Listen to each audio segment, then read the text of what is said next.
Nous vous en supplions, Seigneur, que la vertu du Saint-Esprit nous assiste, qu'elle purifie nos cœurs avec clémence, et qu'elle les protège contre toute adversité.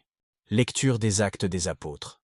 En ces jours-là, quand les apôtres, qui étaient à Jérusalem, eurent appris que les habitants de Samarie avaient reçu la parole de Dieu, ils leur envoyèrent Pierre et Jean, qui étant venus, prièrent pour eux, afin qu'ils reçussent l'Esprit Saint, car il n'était encore descendu sur aucun d'eux, mais ils avaient été seulement baptisés au nom du Seigneur Jésus.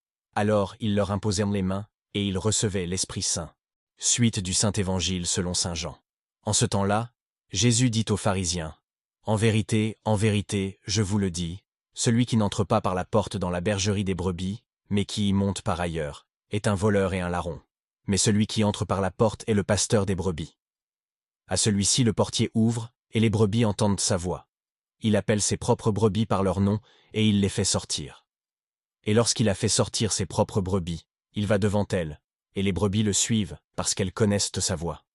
Elles ne suivent point un étranger, mais elles le fuient, car elles ne connaissent pas la voix des étrangers. » Jésus leur dit cette parabole, mais ils ne comprirent pas de quoi il leur parlait. Jésus leur dit donc encore, « En vérité, je vous le dis, je suis la porte des brebis. Tous ceux qui sont venus sont des voleurs et des larrons, et les brebis ne les ont point écoutés. Je suis la porte. Si quelqu'un entre par moi, il sera sauvé. Il entrera, et il sortira, et il trouvera des pâturages. Le voleur ne vient que pour voler, égorger et détruire. Moi, je suis venu pour que les brebis aient la vie, et qu'elle l'ait plus abondamment.